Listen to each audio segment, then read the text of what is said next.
സന്ദീപ് വചസ്പതി, ഈ പുരോഗതിയുടെ സാമ്പത്തിക പുരോഗതിയുടെ ഏറ്റവും വലിയ രീതി ബാങ്കിൻ്റെ വളർച്ചയും വളരെ പ്രധാനമാണെന്ന് പറഞ്ഞു. പക്ഷേ ഈ ഇന്ത്യ ആർജിച്ചു എന്ന് പറയുന്ന ഈ സാമ്പത്തിക വളർച്ച അത് വളരെ ഇൻക്ലൂസീവായിട്ട് എല്ലാ മേഖലയിലും എത്തി എന്ന് പറയാൻ സാധിക്കുന്നു.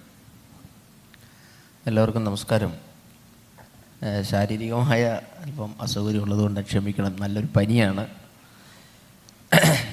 അപ്പോൾ സ്വാഭാവികമായും അദ്ദേഹം ഈ ചോദ്യം കഴിഞ്ഞ 10 വർഷത്തെ കേന്ദ്ര സർക്കാരിൻ്റെ നടപടികൾ കൂടിയാണ് ഞാൻ അഡ്രസ്സ് ചെയ്യേണ്ടതെന്ന് എനിക്കറിയാം.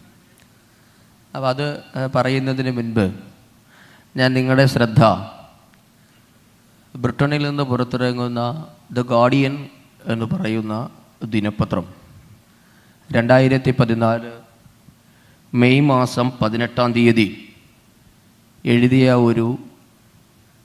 അവരുടെ എഡിറ്റ് പേജിലെ ഒരു ലേഖനത്തിലെ ആദ്യ 3 വരികൾ ഞാനൊന്ന് വായിക്കാം.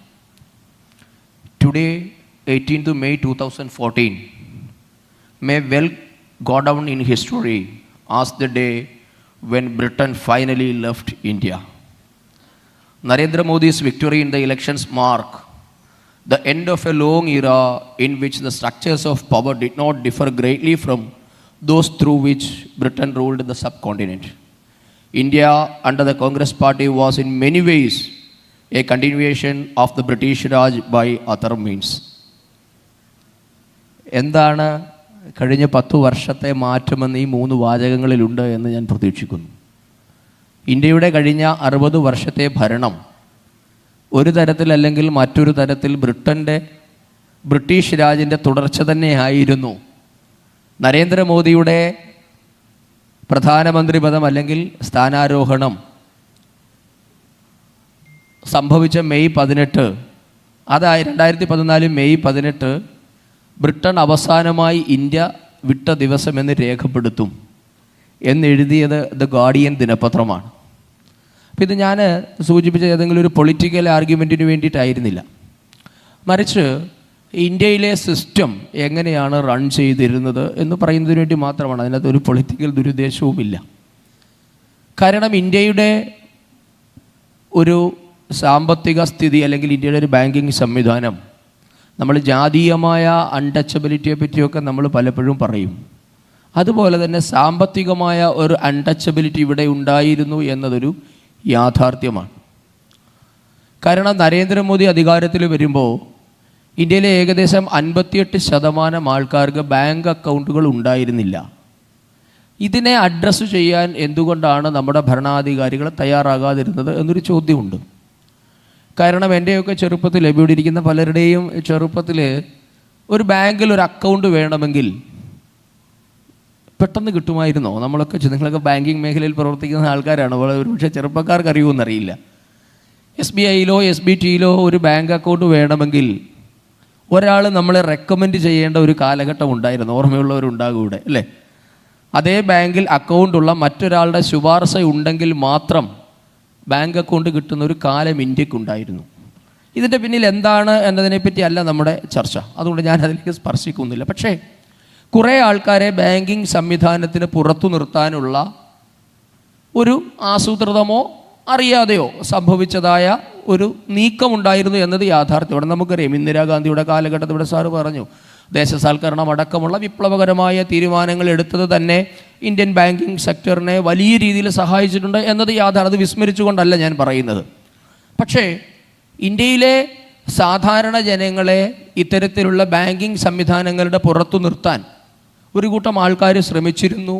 അത് യാഥാർത്ഥ്യവുമായിരുന്നു എന്നത് നമുക്ക് കണക്കുകളിൽ കൂടി തന്നെ പരിശോധിക്കാൻ സാധിക്കും. കാരണം മുദ്ര എന്ന് പറയുന്ന പ്രധാനമന്ത്രി ജൻധൻ അക്കൗണ്ടുകൾ എന്ന പേരിൽ നരേന്ദ്രമോദി വന്നപ്പോൾ സീറോ ബാലൻസ് അക്കൗണ്ടുകൾ തുടങ്ങാനെടുത്ത ഒരു തീരുമാനം, അത് ഞാൻ ആത്മാർത്ഥമായി വിശ്വസിക്കുന്നു. അത് വളരെ വിപ്ലവകരമായ, ഒരുപക്ഷെ നമ്മളുടെ ബാങ്കുകളെ ദേശസാൽക്കരിക്കാൻ എടുത്ത തീരുമാനം പോലെ തന്നെ ഭാവി തലമുറ രേഖപ്പെടുത്തുന്ന ഒരു തീരുമാനമായിരിക്കും. കാരണം ഈ ജൻധൻ അക്കൗണ്ടുകൾ വഴി ഇന്ന് ഏകദേശം ഇന്ത്യയിലെ 51 കോടി ആൾക്കാർക്ക്, നമുക്കറിയാം ഇന്ത്യയിലെ ജനസംഖ്യയുടെ ഏകദേശം 1/3 ആൾക്കാരെ ബാങ്കിങ് സംവിധാനവുമായി ബന്ധപ്പെട്ടത് ഈ ജൻധൻ അക്കൗണ്ടുകൾ വന്നതിന് ശേഷമാണ്. എന്ന് മാത്രമല്ല, ആ അക്കൗണ്ടുകളിലാകെ ഇപ്പോൾ ഏകദേശം 2,80,000 കോടി രൂപയുടെ നിക്ഷേപം ഈ അക്കൗണ്ടുകളിൽ കൂടി ഇപ്പോൾ നിലവിലുണ്ട് എന്നതും ബാങ്കുകൾ തന്നെ പുറത്തുവിട്ട കണക്കാണ്. അപ്പോൾ ഇത് ലോകത്തിലെ ഏറ്റവും വലിയ ഫിനാൻഷ്യൽ ഇൻക്ലൂഷൻ പദ്ധതി തന്നെയാണ്. അപ്പോൾ അതുകൊണ്ട് അദ്ദേഹം ചോദിച്ച ചോദ്യം അഡ്രസ്സ് ചെയ്യപ്പെട്ടു എന്ന് ഞാൻ കരുതുന്നു. അപ്പോൾ ഞാൻ പറഞ്ഞു വന്നത്, ഭാരതത്തിൽ ഉണ്ടായിരുന്ന ഈ ഒരു ഫിനാൻഷ്യൽ അൺടച്ചബിലിറ്റിയെ അഡ്രസ്സ് ചെയ്തതാണ് കഴിഞ്ഞ 10 വർഷത്തെ വലിയ വിപ്ലവകരമായ ഒരു തീരുമാനം. അതോടൊപ്പം തന്നെയാണ് ഇവിടെ മുമ്പ് പറഞ്ഞ UPI സംവിധാനം അടക്കമുള്ള ഡിജിറ്റൽ പേയ്മെൻറ്റിലേക്ക് രാഷ്ട്രം ചുവടുമാറി. നാം അറിഞ്ഞോ അറിയാതെയോ ആ വിപ്ലവത്തിൻ്റെ ഭാഗമായി, നമ്മളുടെ ദൈനംദിന ജീവിതത്തിൻ്റെ ഭാഗമായതുകൊണ്ട് ആ ഒരു മാറ്റത്തിൻ്റെ വ്യാപ്തി അല്ലെങ്കിൽ അത് സൃഷ്ടിച്ച ഒരു ചലനം ഇക്കോണമിയിൽ ഉണ്ടാക്കിയ, അല്ലെങ്കിൽ നമ്മുടെ മൊത്തത്തിലുള്ള സമ്പദ് രംഗത്ത്, നമ്മുടെ പൊതുരംഗത്ത് ഉണ്ടാക്കിയ ഒരു മാറ്റത്തെപ്പറ്റി നാം ബോധവാനാകാത്തത് നമ്മൾ അതിനോടൊപ്പം സഞ്ചരിച്ചത് കൊണ്ടാകുമെന്ന് ഞാൻ കരുതുന്നു. പക്ഷേ നമുക്കറിയാം, UPI സംവിധാനങ്ങൾ കൊണ്ടുവന്ന സമയത്ത് വലിയ സാമ്പത്തിക വിദഗ്ധന്മാരെന്ന് അവകാശപ്പെടുന്നവർ എങ്ങനെയാണ് അതിനെ പരിഹസിച്ചത് എന്ന് നിങ്ങൾ കേട്ടിട്ടുണ്ട് അല്ലേ? ആരെങ്കിലും പഴക്കച്ചവടക്കാർ, മീൻ കച്ചവടക്കാരൊക്കെ ഇത് ഉപയോഗിക്കാൻ പോകുന്നോ അല്ലേ? ആബ്സല്യൂട്ട് ബ്ലണ്ടർ, ഇതൊരിക്കലും സംഭവിക്കാൻ പോകും ഇന്ത്യ എന്ന രാജ്യത്ത്. അപ്പോൾ നോക്കൂ, ഇന്ത്യ എന്ന രാജ്യത്തെപ്പറ്റി കുറേ മുൻവിധികളോടുകൂടിയായിരുന്നു നമ്മെ ഭരിച്ചവർ സമീപിച്ചത് എന്നതാണ് ആ ഒരു അഭിപ്രായ പ്രകടനത്തിൽ നിന്ന് പുറത്തു വരുന്നത്. അതിൻ്റെ ആശയം അതാണ്. അത് അദ്ദേഹം ചോദിക്കുകയാണ്, ഇന്ത്യ പോലൊരു രാജ്യത്ത് ഇത് നടക്കുമോ? എന്താണ് ഇന്ത്യക്ക് കുഴപ്പം? ഇന്ത്യ പോലൊരു രാജ്യത്ത് ഇത് വേണ്ട എന്ന് ആരാ തീരുമാനിച്ചത് അല്ലേ? അപ്പോൾ ഇന്ത്യ പോലൊരു രാജ്യത്ത് ഇത് നടക്കില്ല. നമ്മുടെ പഴം കച്ചവടക്കാർ, ചെരുപ്പ് കുത്തികൾ, മീൻ വിൽക്കുന്നവർ, ഇറച്ചിക്കടക്കാരൻ ഒക്കെ ഇത് ചെയ്യുമോ എന്നായിരുന്നു ചോദ്യം.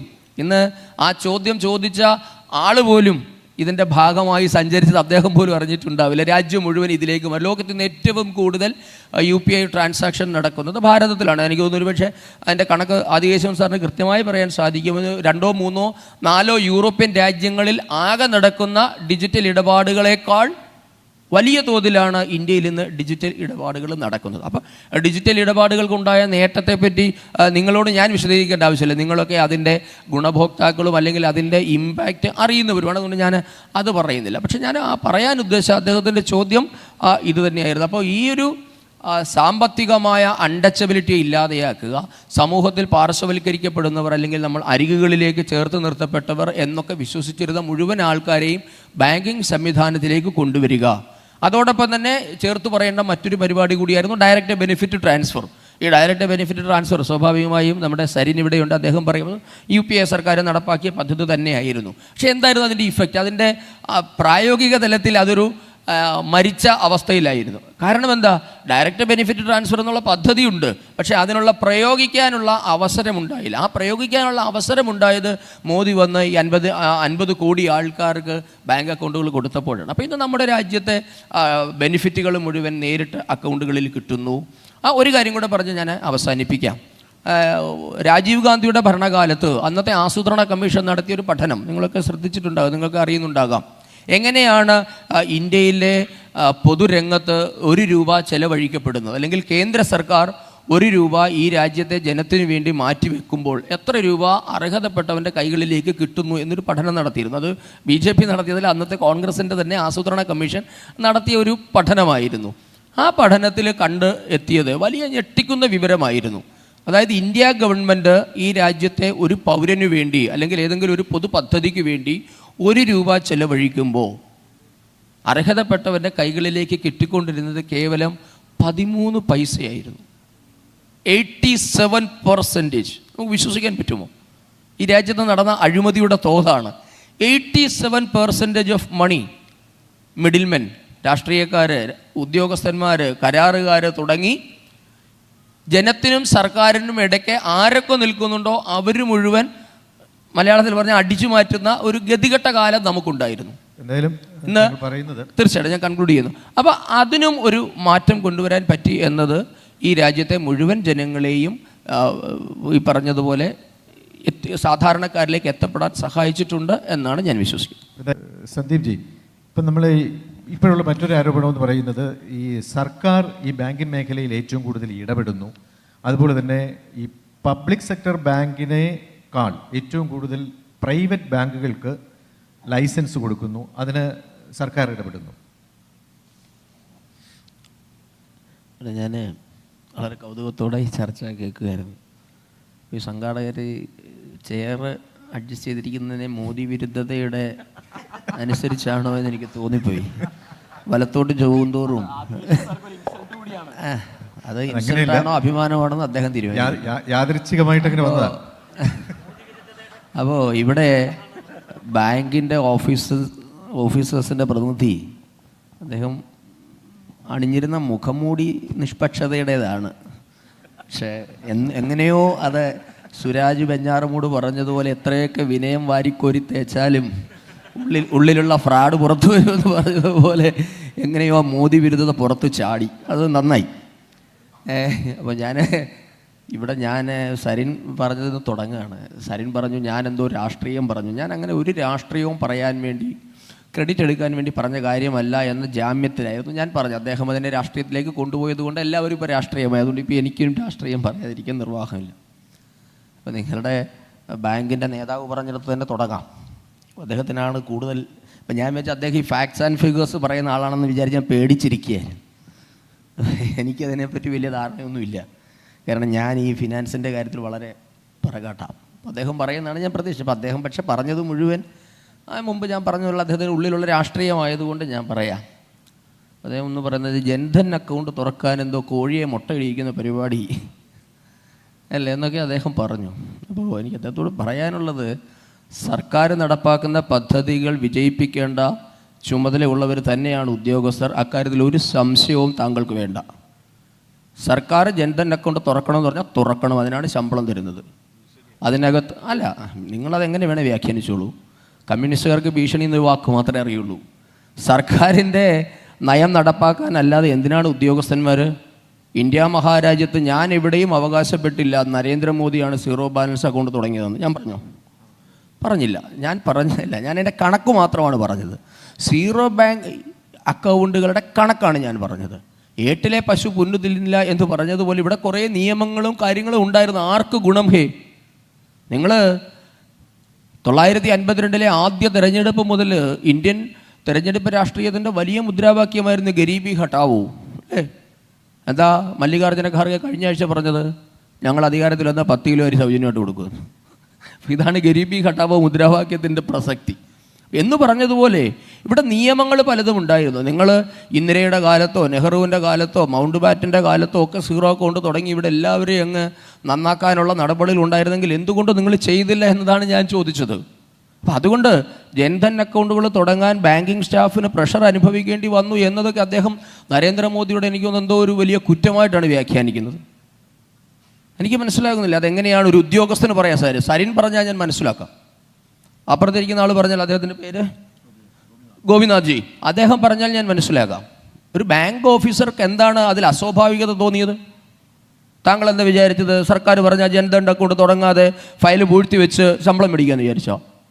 അങ്ങനെയൊന്നും നടക്കില്ല. ഈ രാജ്യത്ത് സർക്കാർ ഒരു നടപ്പാക്കി, ഈ പിണറായി വിജയൻ സർക്കാർ ഒരു നയം നടപ്പാക്കിയാൽ ഏത് ഉദ്യോഗസ്ഥനാ പറ്റില്ല എന്ന് പറയാൻ പറ്റുക? നടപ്പാക്കിയേ പറ്റുള്ളൂ. അപ്പം അതിനകത്തൊന്നും ഇരവാദം ഉന്നയിച്ച് ദേവിയത് കയ്യടി നേടാമെന്ന് താങ്കൾ കരുതരുത്. പിന്നെ അദ്ദേഹം പറയുകയാണ് ഈ എന്താണ് ഹിന്ദുസ്ഥാൻ ലിവറിൻ്റെ മേധാവി പറഞ്ഞു പോലും സാഷ വാങ്ങുന്നവരിപ്പോൾ കുറവാണ്, ഇപ്പോൾ ക്യാനിലാണ് വാങ്ങുന്നത്. താങ്കൾ എന്താ വിചാരിച്ച് ഇന്ത്യ മഹാരാജ്യത്തുള്ളവർ എന്ന് സാഷ വാങ്ങി കഴിയണമെന്നാണോ നമ്മുടെയൊക്കെ നിലപാട്? എനിക്ക് മനസ്സിലാവുന്നില്ല. എങ്ങനെയാണ് നിങ്ങൾ നോക്കൂ, മോദി വിരുദ്ധത ആയിക്കോളൂ, പക്ഷെ ഒരു ജനത്തിൻ്റെ സ്റ്റാൻഡേർഡ് ഓഫ് ലിവിങ്ങിനെ പറ്റി പറയുമ്പോൾ നിങ്ങൾ സാഷ വാങ്ങാൻ മാത്രം വിധിക്കപ്പെട്ടവനാണ് എന്ന നിങ്ങളുടെ മുൻവിധി എവിടെ നിന്നുണ്ടായതാ? ഇന്ത്യ മഹാരാജ്യത്ത് സാഷ വാങ്ങിക്കുന്നില്ല, എല്ലാവരും ക്യാൻ വാങ്ങുന്നു എന്ന് പറഞ്ഞാൽ എങ്ങനെയാണ് നിങ്ങളതിനെ വ്യാഖ്യാനിക്കുക? നിങ്ങളുടെ സാമ്പത്തിക നിലവാരം ഉയർന്നോ എന്നോ അതോ പണക്കാർ മാത്രം ഇവിടെ തുണി കഴുകുന്നുള്ളൂ, പാവങ്ങളാരും ഇപ്പോൾ തുണി കഴുകാതെ ഇടുന്നതാണ്? എനിക്ക് മനസ്സിലാകുന്നില്ല എന്താണ് ഇത് ഉദ്ദേശിച്ചത്. സാഷ വാങ്ങിക്കൊണ്ടിരുന്നവൻ ക്യാനിലേക്ക് വാങ്ങാനുള്ള ശേഷിയായി എന്ന ഒരു കണക്ക് എന്തുകൊണ്ടാണ് താങ്കളുടെ വായിൽ നിന്ന് പുറത്തു വരാത്തത്? ഞാൻ പറഞ്ഞു, ഞാൻ ബാങ്കിങ് വിദഗ്ധനൊന്നുമില്ല, എനിക്ക് നിങ്ങൾ പറയുന്ന ടെർമിനോളജികളോടൊന്നും വലിയ അറിവുള്ള ആളൊന്നുമല്ല. പക്ഷേ ആസ് എ പബ്ലിക് ഈ രാജ്യത്ത് നടന്ന മാറ്റങ്ങളെ പറ്റിയാണ് ഞാൻ പറയുന്നത്. നീതി ആയോഗിൻ്റെ കണക്ക് പ്രകാരം 25 കോടി ജനങ്ങളാണ് ദാരിദ്ര്യരേഖയ്ക്ക് മുകളിലെത്തിയത്. Is it a small thing? ആണെങ്കിൽ ഓക്കെ ഫൈൻ, നിങ്ങൾക്ക് എന്തും പറയാം, നരേന്ദ്രമോദി നിങ്ങൾക്ക് എന്തും പറയാം, ഞാൻ ഐ ഡോണ്ട് കെയർ, ഒരു വിഷയമില്ല. പക്ഷെ നിങ്ങൾ ഫാക്ട്സ് ആൻഡ് ഫിഗേഴ്സ് പറയുമ്പോൾ ഫാക്റ്റായിട്ട് പറയണം. രാഷ്ട്രീയം നമുക്ക് വേറെ ചർച്ചയിൽ ഇഷ്ടംപോലെ വേദിയുണ്ടല്ലോ. ഇവിടെ ബാങ്ക് ഓഫീസർമാരോട് വന്ന് ഞാൻ രാഷ്ട്രീയം പഠിപ്പിക്കേണ്ട ആവശ്യമില്ലല്ലോ സർ. പിന്നെ അദ്ദേഹം പറയുന്നു, എങ്ങനെയാണ് ഡിജിറ്റൽ ഇടപാട് കൂടിയത്? കോവിഡ് വന്നപ്പോൾ കൂടി, 2018, 19 ഒക്കെ സ്വാഭാവികം. പക്ഷേ 20, 22 ഇപ്പോൾ 3 ഇരട്ടിയായെന്ന് അദ്ദേഹം തന്നെ പറയുക. അതെന്താണ് ആ കോൺട്രഡിക്ഷൻ ഉണ്ടാകുന്നത്? 2018, 19 കോവിഡ് മൂലമാണ് ഡിജിറ്റൽ ഉണ്ടായത്. ഓക്കെ, പക്ഷേ 21, 22 എന്താ അത് കുറയാഞ്ഞത്? അങ്ങനെ ഉണ്ടെങ്കിൽ കോവിഡിന് ശേഷം എല്ലാവരും നോട്ടിലേക്ക് എന്താ മടങ്ങാഞ്ഞത്? നമ്മൾ ബ്ലഫ് ചെയ്യരുത് ജനങ്ങളെ. ആയിക്കോട്ടെ, ഞാൻ വീണ്ടും ആവർത്തിക്കുന്നു, രാഷ്ട്രീയമാകാം, പക്ഷെ എന്താണ് പറയുന്നത്, പ്ലേ വിത്ത് ഫിഗേഴ്സ്. ഫാക്ട്സ് ഉണ്ട് ഇവിടെ, ഞാനതേ പറഞ്ഞുള്ളൂ. ഇനി ഡിജിറ്റൽ ട്രാൻസാക്ഷൻ വേണ്ട എന്നാണോ നമ്മളുടെയൊക്കെ അഭിപ്രായം? എനിക്ക് മനസ്സിലാകുന്നില്ല. അപ്പോൾ ഞാനതിന് കുറേ മറുപടികൾ മാത്രം പറയുന്നത് കൊണ്ട് എന്നോട് ക്ഷമിക്കണം. കാര്യം അദ്ദേഹം കുറേ കാര്യങ്ങൾ പറഞ്ഞതുകൊണ്ട് ഞാൻ അങ്ങ് പറയുകയായിരുന്നു. പിന്നെ റിക്രൂട്ട്മെൻറ്റ് കുറയുന്നു.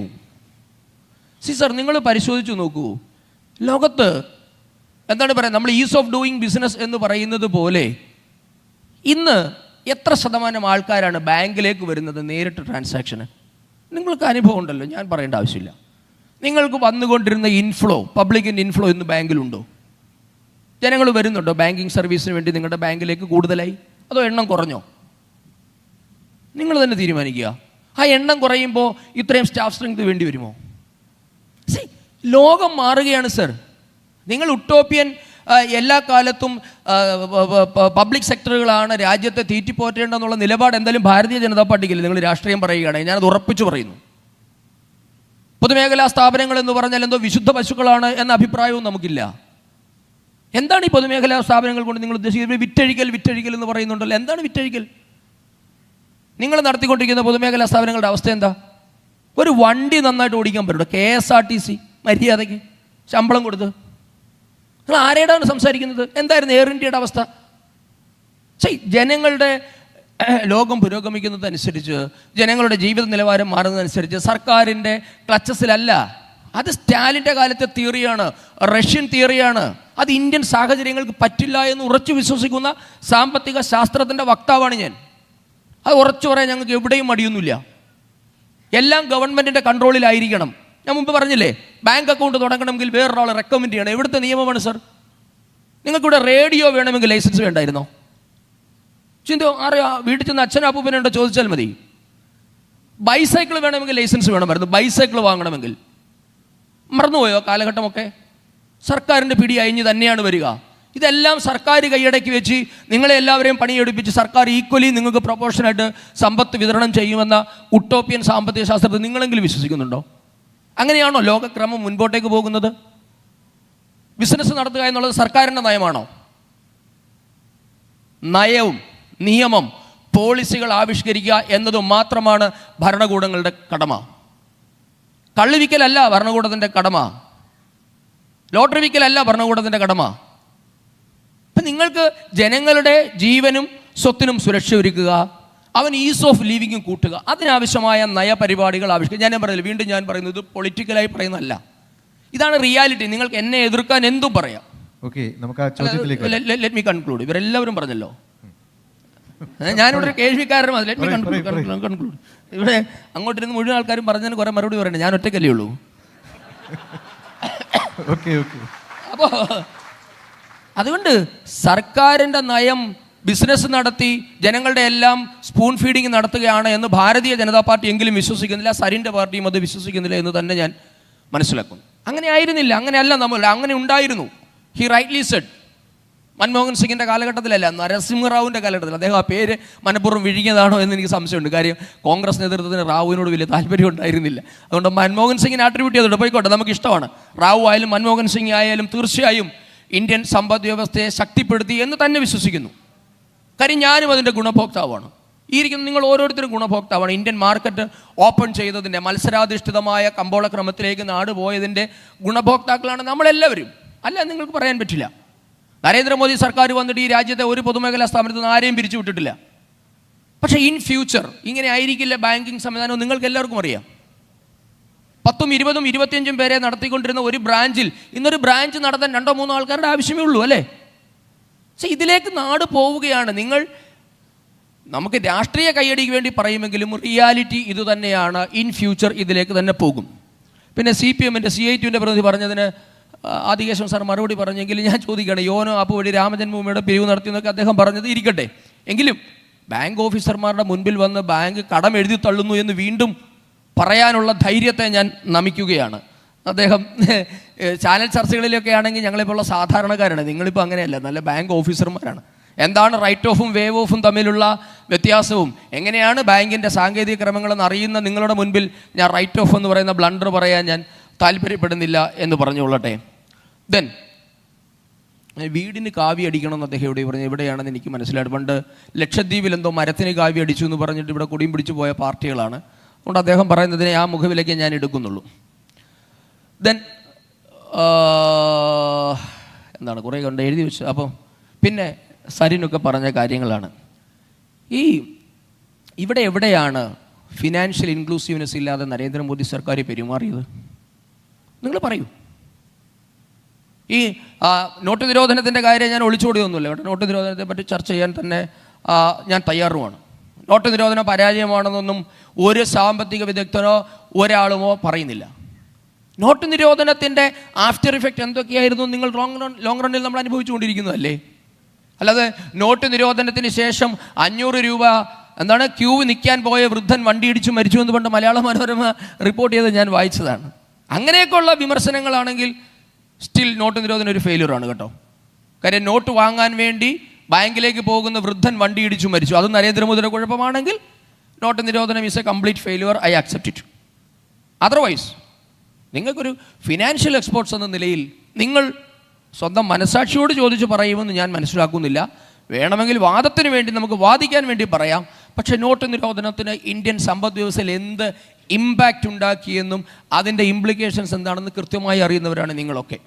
അപ്പോൾ അതുകൊണ്ട് നോട്ട് നിരോധനം ഫെയിലിയർ ആണോ ഇല്ലയോ എന്നുള്ളത് വലിയ ചർച്ചയ്ക്ക് വിധേയമാക്കാൻ ഞാനും തയ്യാറാണ്. നമ്മുടെ വേദി അതല്ലാത്തത് കൊണ്ട് ഞാൻ അവിടെ നിന്ന് വിഡ്രോ ചെയ്യുന്നു. Sen your question. ക്വസ്റ്റ്യൻ ഇതാണ്. ശരിക്കും ക്വസ്റ്റ്യൻ എന്താണെന്ന് വെച്ച് കഴിഞ്ഞാൽ, ഈ സർക്കാർ ബാങ്കിങ് മേഖലയിൽ ഇടപെടുന്നു. അതിൽ പ്രധാനപ്പെട്ട കാര്യം എന്ന് പറയുന്നത് പബ്ലിക് സെക്ടറിൽ തുടങ്ങുന്നതിന് പകരം പ്രൈവറ്റ് ബാങ്കുകൾക്ക് ഏറ്റവും കൂടുതൽ ലൈസൻസ് കൊടുക്കുന്നു എന്നുള്ളൊരു പ്രൈവറ്റ് ബാങ്കുകൾക്ക് RBI ഏറ്റവും കൂടുതൽ ലൈസൻസ് കൊടുക്കുന്നു. എനിക്ക് അതേപ്പറ്റി പറയാനില്ല. പക്ഷേ അതിനകത്തൊരു കോൺട്രഡിക്ഷൻ ഇല്ലേ? ആദ്യം പറയുന്നു നിങ്ങൾ പബ്ലിക് സെക്ടർ മേഖലയിൽ നിന്ന് എന്താണ് പറയുന്നത്, സർക്കാർ എല്ലാം അടക്കി വെക്കുന്നു എന്ന് ആദ്യം പറഞ്ഞു. പിന്നെ പറഞ്ഞു അവർ കൈയൊഴിയുന്നു. എനിക്കത് മനസ്സിലാകുന്നില്ല. എനിക്ക് അതിൻ്റെ കണക്കുകൾ എൻ്റെ കയ്യിലില്ല. ഈ പ്രൈവറ്റ് ബാങ്കുകൾക്ക് കൂടുതൽ ലൈസൻസ് കൊടുത്തതിനെപ്പറ്റി എൻ്റെ ശ്രദ്ധയിൽ വന്നിട്ടില്ല. അതെനിക്കൊന്ന് ബാങ്കിങ് വിദഗ്ധന്മാർ തന്നെ പറയട്ടെ, എനിക്കതറിയില്ല. ഇനി ഈവൻ പ്രൈവറ്റൈസേഷൻ ഞാൻ ആദ്യം പറഞ്ഞതൊരു മോശം സംഗതിയാണ് എന്ന പൊളിറ്റിക്കൽ നിലപാട് നമുക്കില്ല. സ്വാഭാവികമായും പ്രൈവറ്റ് പ്ലേയേഴ്സ് ഉണ്ടാകും. ഇപ്പോൾ നിങ്ങൾക്ക് ബാങ്കിങ്ങിൻ്റെ മെർജിങ്ങും കാര്യങ്ങളും ഒക്കെ അതിന് ശേഷം ഉണ്ടായ മാറ്റങ്ങളെ പറ്റിയൊക്കെ നിങ്ങൾക്കറിയാം. ഞാൻ പറയാൻ ഒരു കാര്യം ഓർത്തു പോയത്, അത് പറയുന്നത് റെഗുലേഷൻ. ഈ റെഗുലേഷൻ എന്ന് പറയുമ്പോൾ ഞാൻ ഒരു വരി എഴുതി വെച്ചൊരു സാധനം ഒന്ന് ഞാൻ വായിക്കാം. One promoter told me about how he was pursued then by banks, waving checkbooks, asking him to name the amount he wanted. ഇംഗ്ലീഷിലൊക്കെ മനസ്സിലായിട്ടുണ്ട്. അതിന് എൻ്റെ വായനയുടെ കുഴപ്പം കൊണ്ടാണ് എൻ്റെ ഏകദേശം മലയാളം.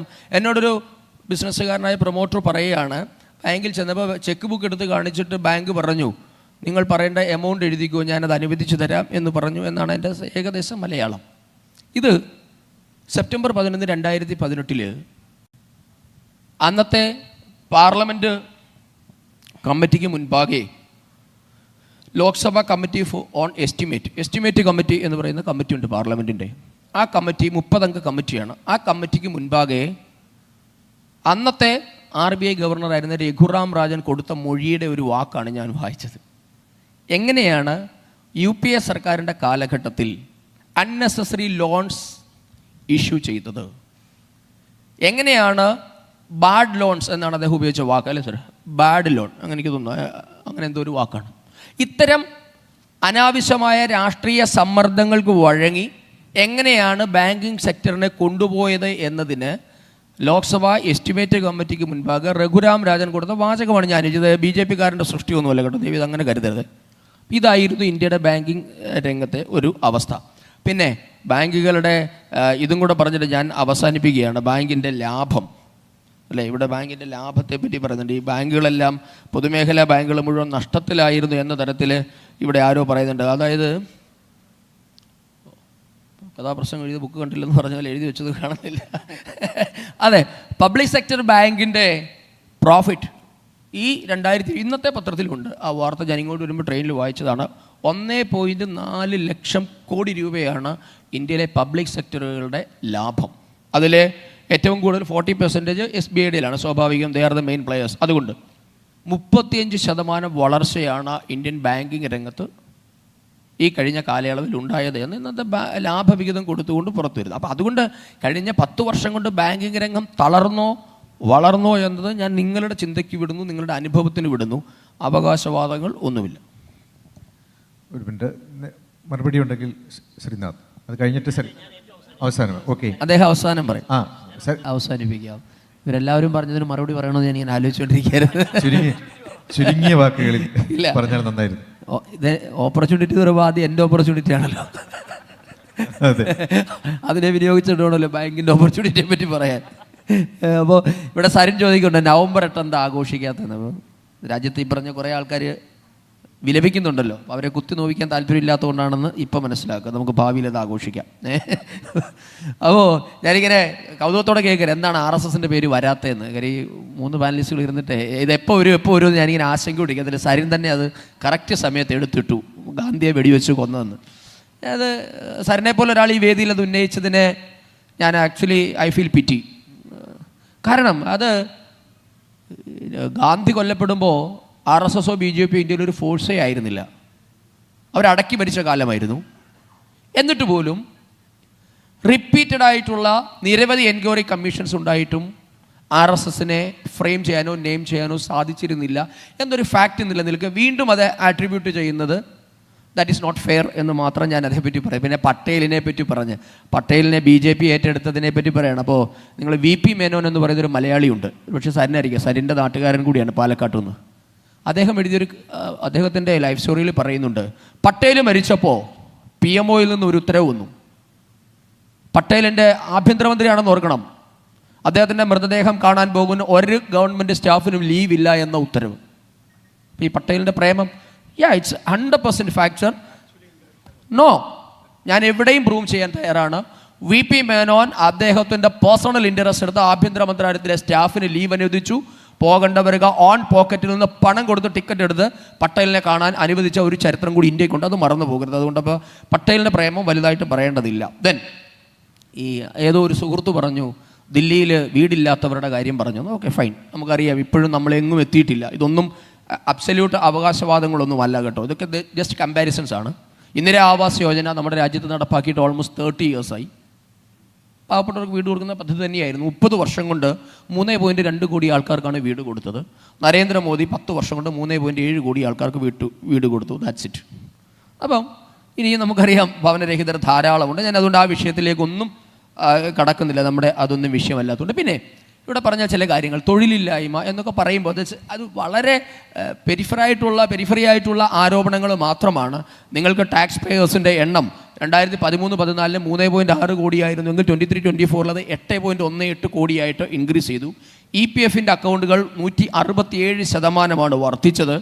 ദെൻ ഈ മുദ്ര വായ്പ മുഖാന്തരം കൊടുത്ത എമൗണ്ട് എന്ന് പറയുന്നത് 27.75 lakh crore. നിങ്ങൾ ബാങ്കുകാരായതുകൊണ്ട് അതിനകത്ത് കള്ളത്തരമുണ്ടോ നിങ്ങൾ തന്നെ പറയുന്നത്, ഞങ്ങൾക്ക് കിട്ടുന്ന ഡേറ്റകൾ മാത്രമാണ്.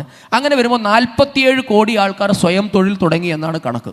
അപ്പോൾ ഈ 47 കോടി ആൾക്കാർ നടത്തിയ സ്വയം തൊഴിൽ സംരംഭങ്ങളിൽ ആർക്കും എംപ്ലോയ്മെൻറ്റ് ഓപ്പർച്യൂണിറ്റി ഉണ്ടായിട്ടില്ല. അതോ മുമ്പ് ഇവിടെ പറഞ്ഞ സർക്കാർ ജോലി മാത്രമാണ് എംപ്ലോയ്മെൻ്റ് എന്നാണ് നിങ്ങളുടെ വാദമെങ്കിൽ ഞാൻ എൻ്റെ വാദത്തെ വിഡ്രോ ചെയ്യുന്നു. Okay fine.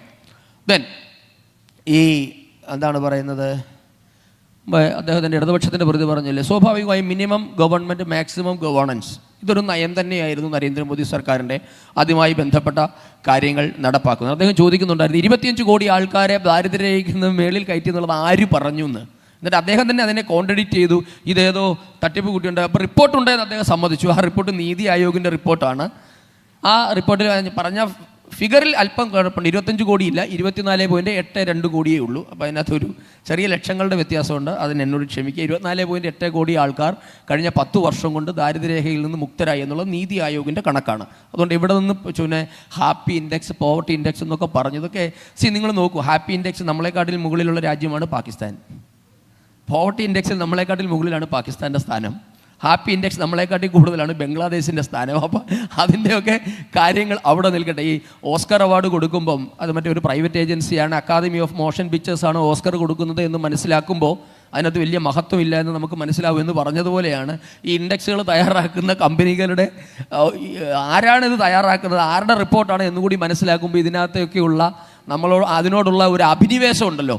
എന്തോ യൂറോപ്പിൽ നിന്ന് വന്നാൽ അമേരിക്കയിൽ നിന്ന് വന്ന വലിയ സംഭവമാണ്, അവർ പറയുന്നതാണ്, വെള്ളക്കാരൻ പറയുന്നതാണെന്നുള്ള അതങ്ങ് തീർന്നു കിട്ടി. ആരാണ് തയ്യാറാക്കുന്നതെന്ന് മനസ്സിലാക്കിയത്. ഞാൻ അത് മാത്രമേ അതിൽ പറയുന്നുള്ളൂ. അപ്പോൾ ഹാപ്പിനെസ് ഇൻഡെക്സിൻ്റെ പോവർട്ടി ഇൻഡെക്സിൻ്റെ കാര്യം അവിടെ നിൽക്കട്ടെ. ദെൻ സരിൻ പറഞ്ഞ ഒരു കാര്യം, നമ്മളുടെ ഈ നമ്മളുടെ ശ്രീനാഥ് പറഞ്ഞൊരു കാര്യം, സ്വാഭാവികമായും ഡിജിറ്റൽ ട്രാൻസാക്ഷൻ കൂടിയത് നമ്മുടെ മൊബൈൽ പെനട്രേഷൻ കൊണ്ട് തന്നെയാണ്. അത് തന്നെയാണ് നമ്മളുടെ പോയിന്റ്. എങ്ങനെയാണ് നമ്മുടെ മൊബൈൽ പെനട്രേഷൻ കൂടിയത്? നമ്മൾ നാട്ടുഭാഷയിൽ പറഞ്ഞില്ലെങ്കിൽ മരം പിടിച്ച് കുലുക്കിയപ്പോൾ കൂടിയതല്ലല്ലോ. നിങ്ങൾക്കറിയാം, UPA ഭരണകാലത്ത് 2G സ്പെക്ട്രം അഴിമതി രാജ്യങ്ങളുടെ ഏറ്റവും വലിയ അഴിമതിയായിരുന്നു. അവിടെ നിന്ന് രാജ്യം 5G വരെ എത്തി അല്ലേ. നമ്മുടെ ഇന്ന് ഇന്ത്യയിലെ ഓൾമോസ്റ്റ് ഗ്രാമങ്ങൾ 3G 4G ഇല്ലാത്ത ഗ്രാമങ്ങളില്ല. നമ്മുടെ സിറ്റീസ് 5G ആയി, 6Gയിലേക്ക് നമ്മൾ പ്രവേശിക്കുന്നു. അപ്പോൾ ഇതിനൊന്നും സർക്കാരിൻ്റെ ഇടപെടലില്ലാതെ നടക്കുന്നു എങ്കിലാണെങ്കിൽ ഓക്കെ ഫൈൻ, ഞാനും വിഡ്രോ ചെയ്തു. പിന്നെ ആരും ഒന്നിനകത്തും അവകാശവാദം ഉന്നയിക്കരുത്. മോദിക്ക് മാത്രമായ ഒരു അവകാശവാദമില്ല, ഞാനും വിഡ്രോ ചെയ്യുന്നു. എല്ലാവരും അങ്ങനെ തന്നെ ആയിരുന്നാൽ മാത്രം മതി. ഇന്ന് ലോകത്തിലെ ഏറ്റവും വലിയ മൊബൈൽ മാനുഫാക്ചറായി ഇന്ത്യ മാറുന്നു. ഒരു ഓർഗനൈസ്ഡ് എഫേർട്ടും അതിൻ്റെ പിന്നിലില്ലേ? ആപ്പിൾ കമ്പനി ഇന്ത്യയിൽ പ്ലാന്റ് സ്ഥാപിക്കുന്നു, ഇന്ത്യ ഗവൺമെൻറ് ഒരു പങ്കുമില്ലേ? നോക്കിയ ലോകത്തിലെ ഏറ്റവും വലിയ മൊബൈൽ പ്ലാന്റ് നോയിഡയിൽ സ്ഥാപിക്കുന്നു, ഇന്ത്യ ഗവൺമെൻറ് ഒരു പങ്കുമില്ലേ? എങ്ങാണെങ്കിൽ ഞാൻ എൻ്റെ വാദങ്ങളെല്ലാം പിൻവലിക്കുകയാണ്. ഇതൊക്കെ സ്വയംഭൂവായി ഉണ്ടായി വരുന്നതാണ് എന്നാണ് നമ്മുടെ അഭിപ്രായമെങ്കിൽ ഓക്കെ ഫൈൻ. ദെൻ പിന്നെ അദ്ദേഹം പറഞ്ഞ ഈ ഡേറ്റയുടെ സെക്യൂരിറ്റി സംബന്ധിച്ച് അതൊക്കെ എക്സ്പേർട്സ് തീരുമാനിക്കേണ്ട കാര്യങ്ങളാണ്. നാളെ മുതൽ നമ്മുടെ ഭാവി ഗൂഗിൾ തീരുമാനിക്കുമെന്നൊക്കെ പറഞ്ഞാൽ അത് വളരെ എന്താ പറയുക, എങ്ങനെയാണ് നമുക്കതിനെ ഒരു അംഗീകരിക്കാൻ പറ്റുക? ലോകം അങ്ങനെയാണോ പോയിക്കൊണ്ടിരിക്കുന്നത്? പിന്നെ ഇന്ത്യയിൽ ആപ്പിൾ അടക്കമുള്ളതിൻ്റെ സെർവറുകൾ സ്ഥാപിക്കണമെന്ന് ഇന്ത്യ ഗവൺമെൻറ് ആവശ്യപ്പെട്ടാൽ അത് ഫാസിസമാണ്. എക്സിൻ്റെ ഉടമസ്ഥനായ എലോൺ മസ്കിനോട് ഇന്ത്യ ഗവൺമെൻറ് അതിന് നിയന്ത്രണം വേണമെന്ന് പറഞ്ഞാൽ അത് ഫാസിസമാണ്. പക്ഷേ നമ്മൾ അതേ സമയത്ത് നമ്മുടെ ഡേറ്റ സെക്യൂരിറ്റിയെ പറ്റി ആശങ്കപ്പെടുകയും ചെയ്യുന്നു അല്ലേ. നോക്കൂ, അതൊക്കെ നിങ്ങൾ ഒരു ദിവസം ഡൗൺലോഡ് ചെയ്യുന്ന ആപ്പുകൾ എത്ര എണ്ണമുണ്ട്? Who is the creator? നിങ്ങൾക്കറിയുമോ? നിങ്ങൾ എന്തൊക്കെയാണ് ഐ എഗ്രി എന്ന് പറഞ്ഞിട്ട് ലോകത്തിലെ ഏറ്റവും വലിയ കള്ളമല്ലേ, നിങ്ങൾ ബാങ്കിൽ നിന്ന് കൊടുക്കുന്ന കുറേ പേപ്പറുകളുണ്ടല്ലോ, ഞങ്ങളാരും അത് വായിച്ച് നോക്കാറില്ല. ഒപ്പിടുകയാണ് എന്തൊക്കെയാണ് എഴുതിയെടുക്കുന്നത് നമുക്കറിയില്ല അല്ലേ. വായിച്ച് ബോധ്യപ്പെട്ടു എന്ന് പറഞ്ഞിട്ടാണ് താഴെ ഒപ്പിടുന്നത്. ലോകത്തിലെ ഏറ്റവും വലിയ കള്ളമാണ് അതല്ലേ. ഒരു പേപ്പർ ഇന്നവരെ ആരും വായിച്ചു നോക്കിയിട്ടില്ല എന്ന് പറഞ്ഞതുപോലെ നിങ്ങളൊരു ആപ്പ് ഡൗൺലോഡ് ചെയ്യുമ്പോൾ എത്ര എഗ്രിമെൻറ്റുകളാണ് നിങ്ങൾ ഏർപ്പെട്ടത്? നിങ്ങൾക്ക് ഡേറ്റ ചോർച്ചയെ പറ്റി ഒരു ആശങ്കയില്ലേ? എനിക്ക് മനസ്സിലാവുന്നില്ല. പക്ഷെ അങ്ങനെയുണ്ടെങ്കിൽ നമ്മൾ ഇതിനകത്തു നിന്നൊക്കെ എക്സ്ക്ലൂഡ് ചെയ്ത് നിൽക്കണം. നമ്മൾ ഇതിൻ്റെയൊക്കെ ഫ്രൂട്ട്സ് അനുഭവിക്കുകയും അതിനെ കുറ്റപ്പെടുത്തുകയും. അത് രണ്ടും കൂടെ നടക്കില്ല. നമുക്കിതൊരു ബാലൻസ്ഡ് ആയിട്ടുള്ള പോക്ക് തന്നെയാണ് അഭികാമ്യം. അതുകൊണ്ട് എക്സ്ട്രീമായിട്ട് പ്രൈവറ്റൈസേഷനോ ഇവിടെ എല്ലാം വേണം. അടിസ്ഥാന മേഖലകളിൽ സർക്കാരിൻ്റെ ഇടപെടലുകളും വേണം തന്നെയാണ്. അതല്ലാതെ എല്ലാം സർക്കാരിൻ്റെ കൈകളിലേക്ക് കൈവശപ്പെടുത്തിലൂടെ ആദികേശവൻ സാർ കൃത്യമായിട്ടത് പറഞ്ഞു. എന്തായിരുന്നു നമ്മുടെ നാടിൻ്റെ അവസ്ഥ? ടെലിഫോൺ വേണമെങ്കിൽ OIT അല്ലേ. ടെലിഫോൺ എങ്ങനെയാണ് നിങ്ങളുടെ വീടുകളിൽ കിട്ടിക്കൊണ്ടിരുന്നത്? ഓർമ്മയുണ്ടോ ആ കാലഘട്ടം? ഗ്യാസ് കണക്ഷൻ കിട്ടിക്കൊണ്ടിരുന്ന കാലഘട്ടം ഓർമ്മയുണ്ടോ? ഇതൊക്കെ സിംഗിൾ പ്ലെയർ ആയിരുന്നെങ്കിൽ സംഭവിക്കുമായിരുന്നോ? ഇന്ത്യ മഹാരാജ്യത്തെ LIC എന്ന് പറയുന്ന ഒറ്റ ഇൻഷുറൻസ് കമ്പനി ഉണ്ടായിരുന്നെങ്കിൽ നിങ്ങൾ എടുക്കുന്ന N നമ്പർ ഓഫ് പോളിസീസ് ഇന്ന് സാധ്യമാകുമായിരുന്നോ? നമ്മളെല്ലാം ഇതിൻ്റെ ഫ്രൂട്ട്സ് അനുഭവിക്കുന്നവരാണ്. പിന്നെ എന്തിനാണ് ഇതിനെ പറയുന്നത്? ആപ്പിൾ ഫോണിൽ ഇരുന്നിട്ട് ആപ്പിൾ ഫോൺ ഉപയോഗിച്ചുകൊണ്ട് മറ്റേ എലോൺ മസ്കിനെയും അവരെ തെറി വിളിക്കുന്നതെന്ന് പറയുന്നത് പോലെയാണ്. നമുക്കിത് ഉപയോഗിക്കണം. പിന്നെ അത് ജുഡീഷ്യസ് ആയിട്ട് എല്ലാം വേണം. ഇതൊന്നും എക്സ്ട്രീം ആകണമെന്നൊന്നും ഞാൻ പറയുന്നില്ല. പക്ഷേ അതേ സമയത്ത് തന്നെ ഈ രാജ്യത്ത് ഇതിൻ്റെയൊക്കെ ഗുണഫലങ്ങൾ ഉണ്ടായിട്ടുണ്ട്. ഞാൻ പറഞ്ഞില്ല, റാവുവിൻ്റെ കാലഘട്ടം 92 മുതലുള്ള കാലഘട്ടം ക്രൂഷ്യലായിരുന്നു. ഇന്ത്യയുടെ 91, 96 കാലഘട്ടം എന്നുള്ളത് ഇന്ത്യൻ ഇക്കോണമിയെ സംബന്ധിച്ച് വലിയ ക്രൂഷ്യലായ കാലഘട്ടമായിരുന്നു. അതുകൊണ്ട് രാജ്യം പുരോഗമിച്ചില്ല എന്ന് രാഷ്ട്രീയ അന്ധത പ്രമാണിച്ച് ഞങ്ങൾ ആരും പറയുന്നില്ല. രാജ്യം ഏറെ മുൻപോട്ടേക്ക് പോയിട്ടുണ്ട്. പക്ഷെ ഇന്ന് എനിക്കതിനകത്തുള്ള വിഷമം, റാവുവിൻ്റെ ലെഗസിയെ പറ്റിയൊക്കെ സരിൻ പറഞ്ഞുവെങ്കിലും ഇന്ന് കോൺഗ്രസ്സുകാർ പോലും അത് ഏറ്റെടുക്കാൻ തയ്യാറല്ല. അവർ കമ്മ്യൂണിസ്റ്റുകാരുടെ വിമർശനങ്ങൾ കേട്ടിട്ട് അതേ പല്ലവി അവർ ഏറ്റുപാടുകയാണ്.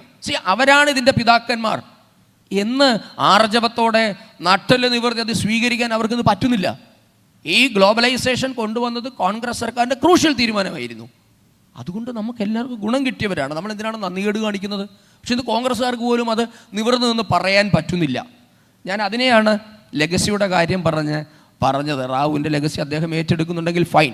പക്ഷേ സോണിയാഗാന്ധിയും അത് അംഗീകരിച്ചിട്ടില്ല. AICC ആസ്ഥാനത്ത് റാവുവിൻ്റെ മൃതദേഹം പോലും കയറ്റിയില്ല എന്നുകൂടി ഞാനോട് ചേർത്ത് പറഞ്ഞു എന്നേ ഉള്ളൂ. അപ്പോൾ അതുകൊണ്ട് ഗ്ലോബലൈസേഷനൊക്കെ നല്ലതാണ്, അത് നടപ്പാക്കിയിട്ടുമുണ്ട്. എൻ്റെ ഓപ്പർച്യൂണിറ്റീസിനെ ഇവിടെ പറ്റി പറഞ്ഞു. നമുക്ക് എല്ലാവർക്കും അറിയാം ഇനി വരാൻ പോകുന്ന കാലഘട്ടം എങ്ങനെയുള്ള കാലമാണ് എന്നുള്ളത്. മുമ്പ് ഞാൻ പറഞ്ഞില്ലേ, മിനിമം ഗവൺമെൻറ്, മാക്സിമം ഗവേണൻസ്, ഇങ്ങനെ തന്നെ കാര്യങ്ങൾ പോവുകയുള്ളൂ. കാരണം എല്ലായിടത്തും മനുഷ്യൻ്റെ ഇടപെടൽ എന്നുള്ളത് കുറഞ്ഞു വരികയാണല്ലേ. എല്ലായിടത്തും അങ്ങനെയല്ലേ. ടെക്നോളജി പലയിടത്തും മനുഷ്യനെ റീപ്ലേസ് ചെയ്യുന്നു. അതൊരു റിയാലിറ്റിയാണ്. നമ്മൾ നേരിടുന്ന ഒരേ സമയം ഒരു ഓപ്പർച്യൂണിറ്റിയും അതേസമയം വെല്ലുവിളിയും തന്നെയാണത്. അതിനെ എങ്ങനെ മറികടക്കണമെന്നുള്ളത് കൂട്ടായ ഒരു കൺസെൻസസ് തന്നെ നമുക്ക് വേണം. അതുകൊണ്ടല്ലാതെ ഇതിനെയെല്ലാം ബ്ലൈൻഡായിട്ട് നെഗേറ്റ് ചെയ്തുകൊണ്ട് നമ്മൾ ഉട്ടോപ്യൻ കാലഘട്ടത്തിലേക്ക് പോയി സ്റ്റാലിൻ മുൻപോട്ടേക്ക് വെച്ച സോഷ്യലിസം എന്താണ് മുമ്പ് ആസൂത്രണ കമ്മീഷനാണ് ലോകത്തിലെ ഏറ്റവും മഹത്തായ മോഡൽ എന്നൊന്നും ദേവിയത് വാദിക്കരുത്. അല്ല, അത് ലോകം മുഴുവൻ തൂത്തെറിഞ്ഞ മോഡലാണ്. അതിൽ നിന്ന് നമ്മൾ എത്രയോ മുൻപോട്ടേക്ക് പോയിട്ടാണ് നമ്മൾ ഈ കാണുന്ന നേട്ടങ്ങളെ നമ്മളെല്ലാവരും കൈവരിച്ചിട്ടുള്ളത്. അതിനെ ഇഗ്നൈറ്റ് ചെയ്യാൻ നരേന്ദ്രമോദി സർക്കാരിന് സാധിച്ചു എന്ന് തന്നെയാണ് നമ്മുടെ പോയിന്റ്. വൈ? കാരണം ഇവിടെ പറഞ്ഞു പല നയങ്ങളും ഇവിടെ ഉണ്ടായിരുന്നു, അത് നടപ്പാക്കാനുള്ള ആർജവം. ഞാൻ ഒരു കാര്യം കൂടെ പറഞ്ഞു നിർത്താം. GST BJP സർക്കാരിൻ്റെ മാത്രം നേട്ടമാണെന്ന് ഞങ്ങൾ ആവശ്യപ്പെടുന്നില്ല. ഇന്ത്യ ഗവൺമെൻറ്, ഇന്ത്യയുടെ ചരിത്രത്തിൽ ഇന്ത്യൻ പാർലമെൻറ്റ് ഏറ്റവും കൂടുതൽ കാലം ചർച്ച ചെയ്തൊരു നിയമമാണ് 28 years. 28 വർഷത്തെ സുദീർഘമായ ചർച്ചകളുടെ അടിസ്ഥാനത്തിലാണ് GST നടപ്പാക്കിയത്. അത് നടപ്പാക്കാൻ മോദി തയ്യാറായി എന്ന് മാത്രമേ ഉള്ളൂ. പക്ഷെ അവിടെയും വിട്ടുനിന്ന് കോൺഗ്രസ് രാഷ്ട്രീയം കളിച്ചു. പോയിക്കോട്ടെ, അവർക്കും അതിനകത്ത് ക്രെഡിറ്റ് ഉള്ളതായിരുന്നു, അവർക്കും അതിനകത്ത് സേ ഉള്ളതായിരുന്നു. അപ്പം ഞാൻ പറഞ്ഞത്, നമ്മൾ അന്ധമായ രാഷ്ട്രീയം കൊണ്ട് എതിർക്കുന്നതിന് അപ്പുറത്തേക്ക് നമ്മളുടെ കൺമുമ്പാകെയുള്ള അനുഭവങ്ങൾ, എങ്ങനെയാണ് ഈ നാട്ടിലെ ജനങ്ങളുടെ ജീവിതത്തിനൊരു അപ്ലിഫ്റ്റ്മെൻറ്റ് ഉണ്ടായത് എന്നുള്ളൊരു യാഥാർത്ഥ്യമല്ലേ. അത് ഏതെങ്കിലും ഒരു ഗവൺമെൻറ്റിന് അതിൻ്റെ ക്രെഡിറ്റ് പോകുന്നു എന്നതുകൊണ്ട് നമ്മൾ അതിനെ നെഗേറ്റ് ചെയ്യണമോ? അതുകൊണ്ട് എനിക്ക് നിങ്ങളോട് ആവശ്യപ്പെടാനുള്ള, ദയവ് ചെയ്ത് നമുക്ക് അത്തരം രാഷ്ട്രീയ അന്ധതകൾ മാറ്റിവെക്കാം. അന്ധതയ്ക്കും അപ്പുറത്തേക്ക് ചില ഫാക്ട്സ് ആൻഡ് ഫിഗേഴ്സ് ഉണ്ട്. അത് കണക്കുകൾ സംസാരിക്കുന്നുണ്ട്, നമ്മളുടെ അവസ്ഥകൾ സംസാരിക്കുന്നു. എങ്ങനെയാണ് രാജ്യം പുരോഗമിച്ചോ നിങ്ങൾ കാണുന്നുണ്ട്. ജമ്മു കാശ്മീരിൽ അടക്കമുള്ള മാറ്റങ്ങൾ നിങ്ങൾ കാണുന്നുണ്ട്. ഇന്ന് വെടിയൊച്ച കേട്ടിരുന്ന കാശ്മീരിനെ ശാന്തിയുടെ പറുദീസയായി, സഞ്ചാരികളുടെ പറുദീസയെ വേഴ്ത്തി മലയാളത്തിൽ നിന്ന് വരെ ആൾക്കാർ പോവാണ്. അപ്പം ഇത്തരത്തിലുള്ള മാറ്റങ്ങൾ രാജ്യവ്യാപകമായി നടക്കുന്നുണ്ട്. അതിനെ പോസിറ്റീവായിട്ട് കാണുക. തീർച്ചയായും ചെറുപ്പക്കാരെന്ന നിലയിൽ ഈ രാജ്യത്തിൻ്റെ മുൻപോട്ടുള്ള പ്രയാണത്തിൽ നിങ്ങളെല്ലാവരും നിങ്ങളുടെ പങ്ക് നിർവഹിക്കുന്നുണ്ട്. അതിന് നിങ്ങളെല്ലാവരെയും ആത്മാർത്ഥമായി അഭിനന്ദിച്ചുകൊണ്ട് ഈ ഒരു വേദി എനിക്ക് നൽകിയതിന് നന്ദി പറഞ്ഞുകൊണ്ട് നിർത്തുന്നു. നമസ്കാരം. Okay, thank you Shri Saran. വളരെ ചുരുങ്ങിയ വാക്കുകളിൽ. ഞാൻ അധികം സമയം എടുക്കില്ല. ഓപ്പർച്യൂണിറ്റീസിലേക്ക് ലിമിറ്റ് ചെയ്യാൻ ശ്രമിക്കും.